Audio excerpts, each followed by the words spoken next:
It's 7 a.m. It's Thanksgiving. We're having a huge feast up at the lodge. The kids and lad are out feeding cattle and horses, and I'm headed up to the lodge to get a jump start on the meal. I'm making cornbread stuffing with sausage and apples. I've got 4 cups of diced cornbread, and then I've got 4 cups of ciabatta, just a real artisan crusty loaf, and then 4 cups of cubed French bread. This is the great thing to do ahead of time. You can always cut up the bread for the stuffing the day before because it can't get too dry. The drier, the better. Aside from the bread, I've got all the elements ready. All I have to do is assemble it, starting with Italian sausage. So all I did was just throw a pound of Italian sausage in a large skillet over medium heat. Then I just stirred it around until it was totally brown. The next element are these beautiful apples sauteed with onion, brown sugar, and a little wine. And the final element are these mushrooms, which I roasted earlier. I just quartered 32 ounces of white button mushrooms that had been washed and dried. Then I drizzled on 4 tablespoons of olive oil, sprinkled on a little salt, then stirred them around to coat them. Then I roasted them in the upper part of a 500-degree oven for about 20 minutes, and I gave them a stir halfway through.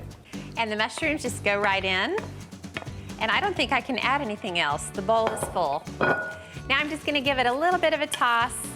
Whoop! I probably needed a bigger bowl. All right, that's all stirred together. Now the final element I'll add is this glorious, flavorful, yummy herb and broth mixture. I'll show you how I made it. So in the same skillet I used for everything else, I just added 32 ounces of low-sodium chicken broth. Then I added half a teaspoon of ground thyme, half a teaspoon of ground sage, 1/4 teaspoon of turmeric for great, great color, 2 teaspoons of minced rosemary, half a teaspoon of kosher salt, and some black pepper to taste. All right, the final thing, and I really mean it this time, that I'm gonna add to the stuffing is some minced parsley. It just adds a nice green, nice freshness to the stuffing. And then I'm gonna add in a little bit of salt and some pepper, a little extra, and then just toss it together. That's it, stuffing's done. So I'm gonna whip up another one of my very favorite Thanksgiving side dishes, green beans and tomatoes. It starts with 8 slices of bacon. I just cut them into chunks, and I've been sauteing it just over medium-low heat. I just wanted to render the fat.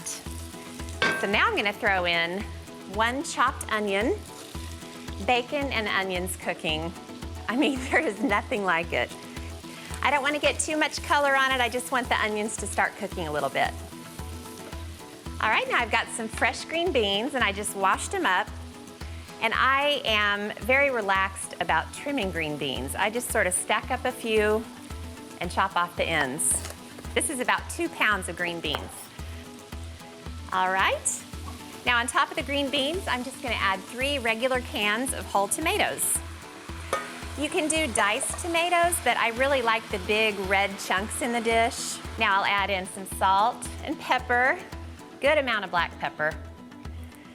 And then this is the essential ingredient, cayenne pepper. It gives it just a little bit of spice. And I hate to say it, but that's it. I'm just gonna give them a quick stir, put the lid on, and let them simmer for an hour. And that's another dish done. And now I'm gonna move on to one of my favorite Thanksgiving side dishes, sweet roasted acorn squash wedges. Got all the acorn squashes sliced, and I'll just arrange the slices in a couple of big dishes. I put the skin side down in the pan. I love Thanksgiving. Now I have 2 sticks of butter. They're room temperature, nice and soft. Throw them into the bowl. And then I'll just throw in about a cup of brown sugar. This is where the sweet comes in. I'll sprinkle in a little salt. And then I have a few sprigs of rosemary. And then I like to add just a little bit of chili powder to the butter mixture. It just gives it a little bit of a different flavor, a little bit of heat. It's really, really nice. And then I'll just smear all of this together. Mix the butter with the sugar. It's gonna turn into this delicious paste that I could probably eat with a spoon if I wanted to. Now, I'm just gonna smear this mixture all over the top of the squash wedges. I have this adorable little spatula. It's just perfect for this job. Okay, now I'm just gonna pop these into the fridge. They'll sit in there until it's time to throw them in the oven. And that is one easy and very impressive dish. Really delicious. All right, the last thing I have to do is make the turkey gravy. The turkey's out of the pan. I poured all the yummy drippings out of the pan, and I let the grease separate from the drippings. All right, now into the grease, I'm gonna sprinkle in some flour, and I'm gonna make a nice roux out of all of this turkey yumminess. And then just whisk it together. If the paste seems to be overly greasy or if the grease starts to separate from the paste, I just sprinkle in more flour. I'm gonna grab a carton of low sodium chicken broth. I always use low sodium chicken broth when I make gravy because then I can always add in more salt later. And I'm just gonna whisk it around while I add the broth. Okay, the next thing I'm gonna do is pour in some of the drippings. Now the drippings are all the liquid from the turkey minus the fat. I'm gonna pour in about a third of them. I don't always pour them all in at once. Now I'm just gonna let the gravy cook over medium-low heat. It's gonna get thick and start bubbling. And while it does that, I'm gonna get to work on the giblets. I've been boiling them just in simmering water, and I'm gonna chop them up and add them back to the gravy, and that just makes even more flavor.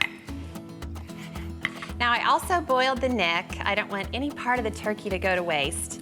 And I'm just gonna get a little bit of the meat off just to have a little added texture, a little added flavor. So I'm gonna go ahead and throw all the giblets in, then I'm gonna stir them all in. Now this just needs to thicken for a couple more minutes and then everything is ready.